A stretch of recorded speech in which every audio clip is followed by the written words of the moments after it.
Hi, everybody. This is Peg Fitzpatrick, and I am joined today by two awesome social media professionals, and we are going to share a short Twitter bio about ourselves, and then we will get into a little bit of Q&A about technology today. My name is Peg Fitzpatrick, and I am a social media blogger. That'll be my little quick Twitter bio. And Gil? Oh, oh, sorry. Oh, oh, my name is Gil Asakawa, and I work with AARP's uh, social media team, and pleased to be with you all. and I'm Guy Kawasaki, and I'm the co-author of The Art of Social Media with Peggy. There we go. So we are going to turn it over to Gil Asakawa, and he's going to ask us some questions Yeah. about technology and social media. So, this is kind of an uh, extension, really, of the web series that we started on YouTube and on AARP. The show is called Technology, not just a guy thing. And we wanted the opportunity to talk more about technology and about social media. In fact, the second episode of the series is called Let's Get Social, and it talks about social media. It talks about your book, The Art of Social Media. So, hey, I'm here. I'm here with you. I got your back.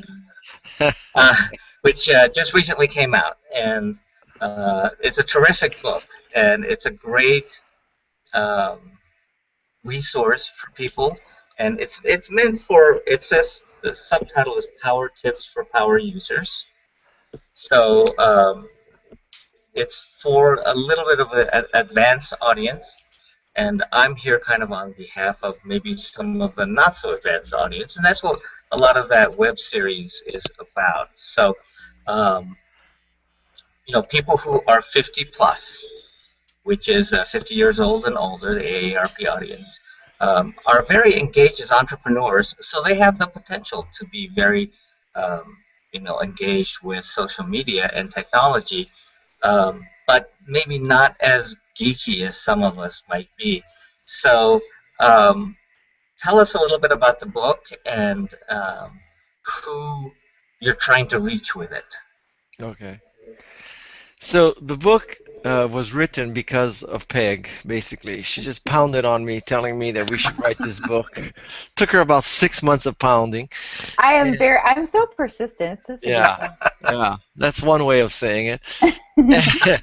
And basically, we're trying to give a very complete selection of tips and techniques to help people master social media because we've been asked so many questions so many times, and we wanted to codify the whole thing and make it easy for people in one place. And there's over 120 tips in there, and I think if you do most of them, you would be definitely social media ninja. That's our whole purpose. It's not a lot of high level sort of theories about social media. It's almost all tactics. Yeah, so it's not about programming. It's really good suggestions, good Yeah. best use case, right? Mhm. Yes.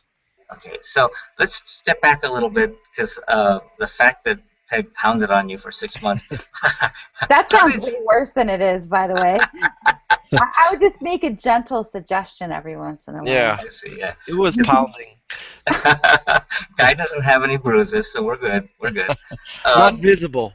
tell, tell us, Oh, so tell us, okay, whatever, tell whatever. us how you two met. Because Peg, Guy calls you his social media guru. So tell us how you met. We met Well, on Tinder, right? no, now this is going down even a worse rabbit hole. That's bad. That's No, bad. we met on Twitter. On Oh, yeah, I knew it began with a T and ended with an R. Right. It was just back in the old days when Twitter was the most popular thing. And the interesting thing is I was going to start a book club online, and Guy he had published Enchantment, which is one of my favorite books. So I wanted to read Enchantment for my first book club book, and I tweeted that it was my first book, and I hashtagged Enchantment, and I at mentioned Guy, not assuming that he was going to see the tweet because I was just tweeting it like to, hey, I'm having a book club. I was like inviting all of Twitter to my book club basically, and the first person that RSVP'd was Guy, so it worked out really well, and that just goes to show you that if you mention people and you use hashtags, that you can connect on social media. That's right. It's proof that you can get a gig using social media. Exactly. And I didn't have a ton of followers at that time. I had maybe 1,500 followers, which I think the average Twitter user has maybe 100. So that's more than the average Twitter user, but it's not millions, or it's not like I was a big, huge, somebody on Twitter. I was just somebody. I was proficient in Twitter at that point because I had tweeted a lot, maybe 20,000 tweets to my 100,000 tweets that I have now. But so yeah, it's fun. I still love Twitter. Guy loves Twitter. It's we're on other social platforms too, but you can definitely connect with people on Twitter by mentioning them and saying hi. So it's a great way. It's one of the easiest social networks to connect with people directly, I think. Okay. Now, Guy, you and Peg are so active on social media. What are the platforms you find that you spend the most time on? I know, like, both of you have huge followings on Google Plus, more than anybody I know. Yeah. Right now, this is kind of a recent development. I'm spending most of my time on Facebook. So it's Facebook, but it's hard from the outside looking in to see what I'm doing because I spend most of my time on Facebook, but Peg makes me look so great on Pinterest. So people from the outside looking in, you think I'm doing all these things, but it's really like behind every successful social media man is an amazing woman, and so basically Peggy is the one who's making me look good on much of social media. Uh-oh. Well, the good thing about Pinterest is it's not time consuming. Yeah. It's you pin it and forget it, right? Right. Exactly. Right. So what is time consuming about Facebook? Do you try to craft the message? You have obviously more space than 140 characters and whatnot. Yeah, so I try to craft a longer message. I try to interact with the comments. I also interact with comments on Twitter and Google+. So there are people helping me post, but only I respond to comments. Oh. And so when you get responded to by me, that really is me. And so that's just, it takes hours every day for me to do all this, but that's the price of using social media as a platform. So it's not about finding out who had a baby and who got drunk and who went to a party and who went to a Sharks game. For me it's a business. Unless you went to a Sharks game and you're pictures. And commenting actually is almost the most time-consuming part of social media. Especially if you have a great popular post, which you hope all your posts are popular. But if you have one that's popular, the commenting can take a really good chunk of time, I think. Because you have to interact with people individually. Well, it's the goal. I mean, that's why you post stuff, because you want people to like it and comment on it. Right. But Guy picks things sometimes that are a little bit controversial because he likes to stir up the dust every now and then. I'm not a dust stirrer for the most part. I just like to post awesome stuff. But it does generate a lot of conversation, so it's good. It's individual responding to individual comments. I go through I make Guy's communities awesome by deleting out spam comments and if there's racist or sexist or inappropriate stuff, those are deleted. But all the good, even if there's a negative comment, those aren't deleted as long as they're not right. harsh profanity or something. Right. Let me. There's two paths I want to go down. I want to get to talking about the kind of stuff that you share on social networks and the mix of messages that you want to get out there, but also specifically for our audience. So for AARP, the folks that I work with, we talk about this on our web series, Technology is Not Just a Guy Thing, which is available on aarp.org and on YouTube. But also, when I hear a lot from people who are 50 plus, people who are 50 years old and older, about how they don't want to, and this is not necessarily like 70 plus, this is maybe, still baby boomers who tell me, well, I don't want to be on social media because I don't want to share my life, and I don't want, it's my privacy, and I don't want people to know what I'm doing. Mm-hmm. Mhm. What do you say to people who believe that? And I think that's a legitimate, it's a Yeah. legitimate a point of view. But how do you get them to understand still how important it is to engage on social media? Well, first of all, we don't assume that everyone has to be on social media. Um, it's kind of a personal choice how much you want to share, and I share very little of my personal life on social media, That's the key. Mhm. and I use it as a marketing platform. Now, if the AARP member wants to have social interaction with friends and family, I can't think of a better way. But um, for example, my wife doesn't use social media. She wants complete and utter privacy. I am like, I couldn't be further away from that.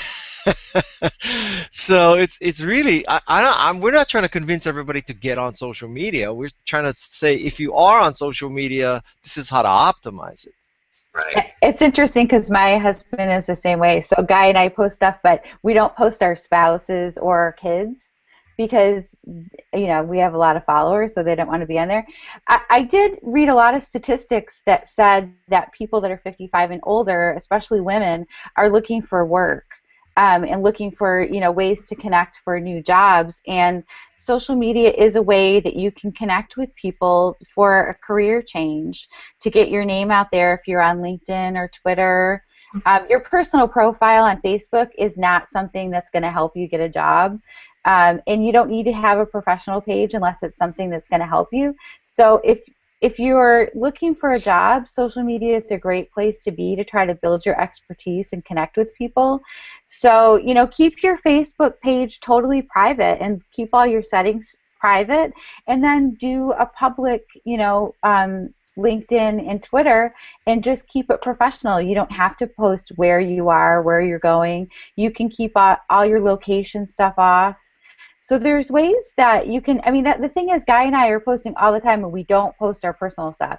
Our Mhm. personal things that we share are really like professional personal. Like if we're at a conference, we'll share tons of pictures, and that's where we are and what we're doing right then. That's part of what we do.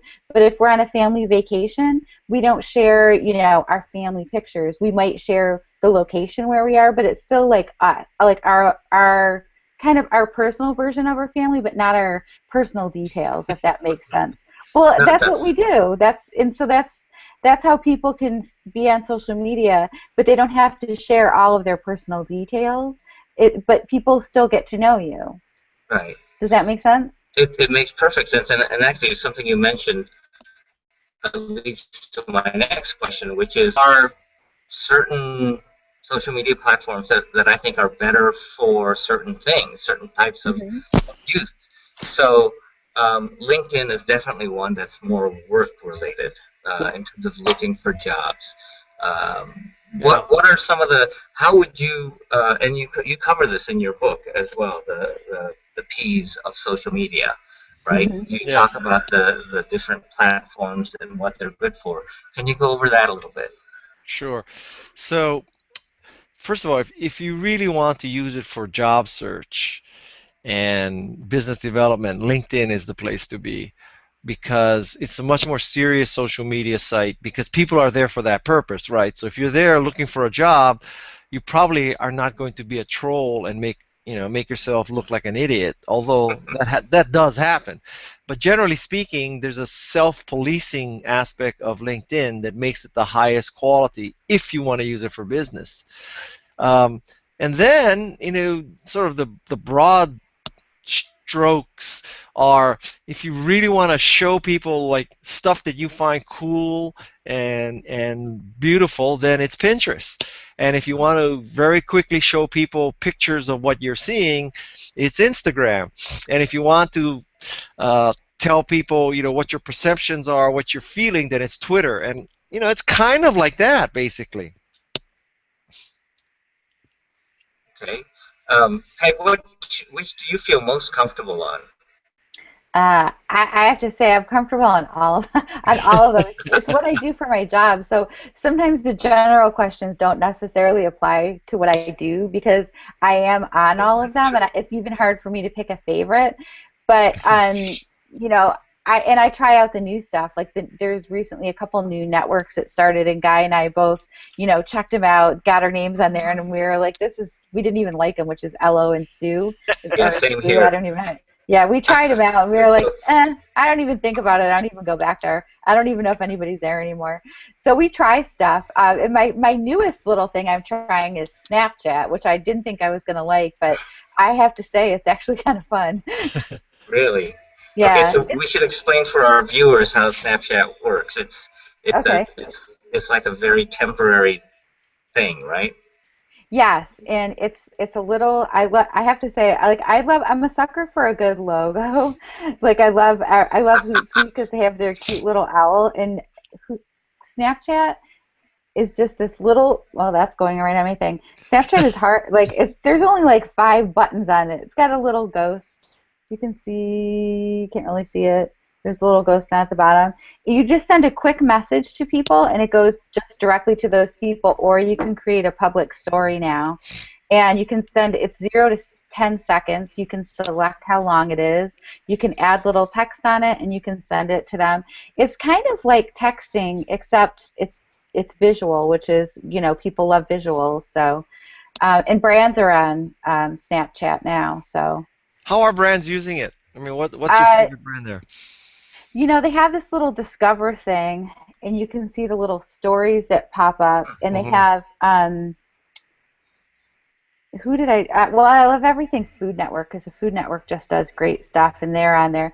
On Discover, you have different. They do a little story that pops up every day. So Food Network, looks like Comedy Central, Cosmopolitan, and People. So you just go on there, and there's just like a little 10-second story that plays. Let's see if Food Networks will play if I do it. Here, we can see a Snapchat. And don't they disappear?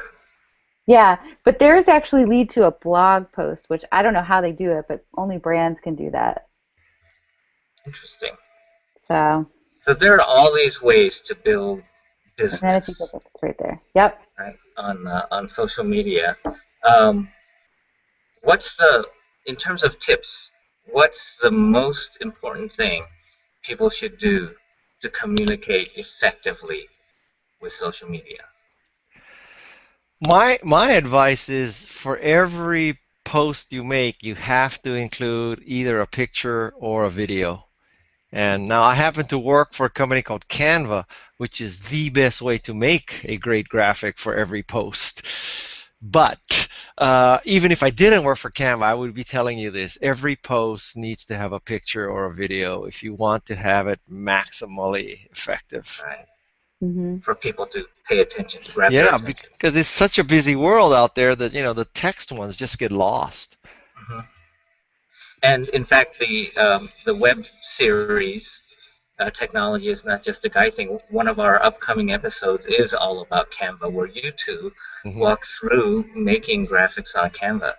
So Hmm. I'm looking forward to that one, definitely.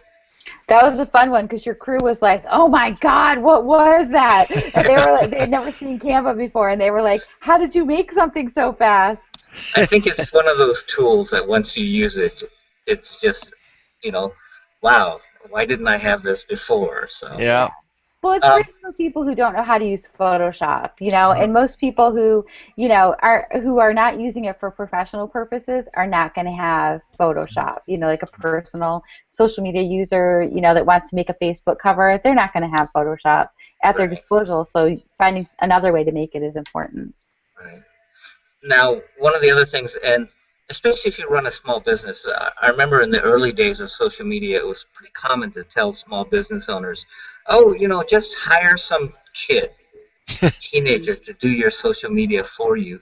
And then pretty quickly, a lot of businesses realize it's not realistic No. because you have to watch your message. You have to really control the message that you're getting out there, and Mhm. also how much work it takes, how much time you need to invest to do it well and to make it effective. So, what are the you two know best more than anybody.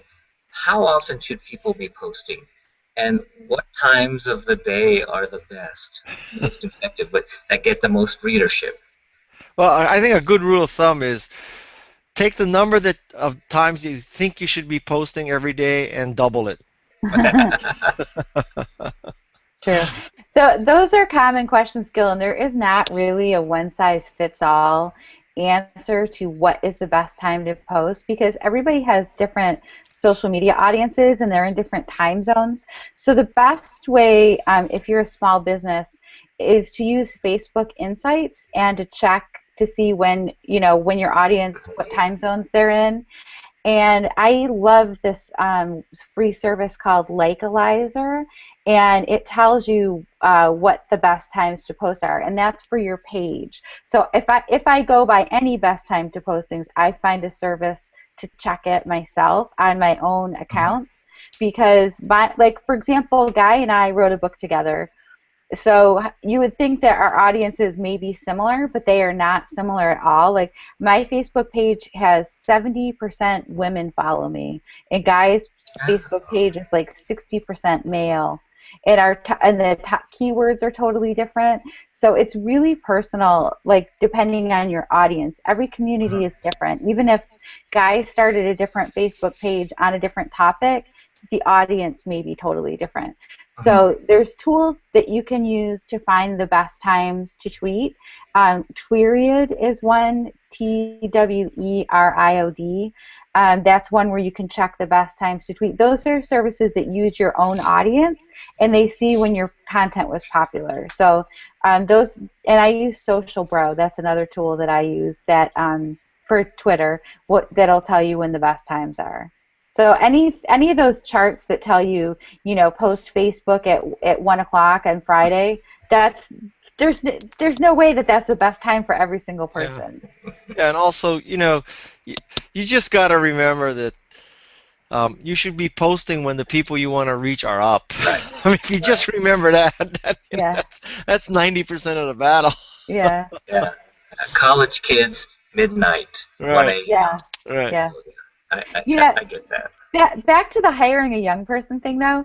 There's a pro and a con for that. The pro is you want to make sure that is that the young kids know everything that's coming up that's popular and how to use it. So there is a benefit to working with young people because they are so tech savvy and they just inherently know the new stuff and how it works. And my daughters, for example, were on Snapchat. They were like, try it. I was like, no. It's like when it started out, it was all just inappropriate stuff, and I was like, I have no interest in that. Yeah, I was like, no interest in that at all. But now that it's popular, the kids find all the hot stuff, and then everybody else moves in, which is the model for everything except for Twitter, really. I mean, Facebook, kids were on there way before all the adults were, and now kids are leaving because adults are there. So they're leaving. They're leaving. The kids are leaving because they're now on Kik and Snapchat and Instagram. They love Instagram. Yeah. And I remember a few years ago, they had two big concerns about Twitter. One was they didn't see a business model, and two, kids weren't using it. Yeah. And our logic back then was, so you're telling me that you're worried about something using a company because they might not have a business model. By that test, you shouldn't buy a car from many people. I mean, and then lo and behold, kids have flocked to Twitter now. So yeah. And they use it totally different. They have their own way of using it. So it's interesting. Yeah. Yeah. Let me ask you one other question about content, because you write in your book about something we're all, those of us who work in this industry, are familiar with, which is feeding the content monster. But in the midst of trying to find cool stuff to share on our social media accounts, what's the danger? There's a danger, right, of people promoting themselves or promoting their company or their product too much. Well, our theory is that you should always be like NPR, which is most of the time you're providing great content so that you can run your pledge drive every once in a while, which is your promotion. Once a year, yeah. Yeah. So, that's the test. And feeding the content monster, a lot of it is just, knowing the tips and tricks to piggyback on other people's work. So I have a website called Alltop, ALLTOP, where I aggregate content by topics. So I find that extremely easy to use to find content. And you can also view the services. They have like these what's hot pages, so you can see what's already hot. The point is, don't try to bookmark 50 sites and visit them, one at a time by yourself. There are much better ways to do this. Mm-hmm. And what's the danger if somebody just does pimp their company over and over? Does they lose credibility? Do people just stop listening? Yeah, and you won't get followed. I mean, it's just embarrassing. It just won't work. Yeah. So, Guy, I noticed that you'll talk about technology, you'll talk about all sorts of things, but then you'll have the heavy metal cats and other interesting stuff that you're finding on Alltop. And so if somebody follows you, Peg, they don't just get, the things that you're pushing for your work, for your career. They get this enormous variety of entertaining content. The interesting thing is, I did an experiment on my account. I don't know if I ever told Guy about this. Yeah. Where I posted all the RSS feed from Holy Cow from Feedly one time. Yeah. Like I tried it for a while. It was not even popular on my Twitter account. Was like they didn't care. So it's interesting because Guy has built a reputation for sharing a whole bunch of eclectic, awesome stuff, and his followers know if they go to his Twitter stream, they can find eclectic, fun, trendy, awesome stuff, as well as, leadership or, entrepreneur, social media kind of things. But my followers know that if they follow me, because it's just how your audience it comes to expect content from you. So mine expect marketing and social media. I also post random stuff, but like cupcakes and baking, and stuff that I find on Pinterest. And my followers love that. It's really interesting how every community is built differently, and they come to kind of expect the consistent content. So it's great to share a variety. Come up with your basic plan, and then add a few things that you're interested in, and people come to expect that. Like, no one is surprised when Guy shares hockey stuff along with his other things, because it's fairly commonly known that Guy loves hockey, and that's authentically what he loves, so he shares it. So, it's a reflection of him as a personality, then. Of course. Right. So the bottom line here, and we're going to wrap up this conversation, but the bottom line really is know your audience, right? Mm-hmm. And understand that you project a voice and a personality and a brand, and you just need to be consistent with that. And your audience will follow, and your audience will grow. Well, also, people don't need to worry too much about making a mistake, because there's so much happening on social media. Listen, I've posted things, identical posts 3 times in a row by accident. I do all kinds of stuff. It doesn't matter. I mean, it's just like water under the bridge. Mm-hmm. And you think, you make a mistake and millions of people are going to see it. It's just not true. Just have fun, and whatever happens, happens.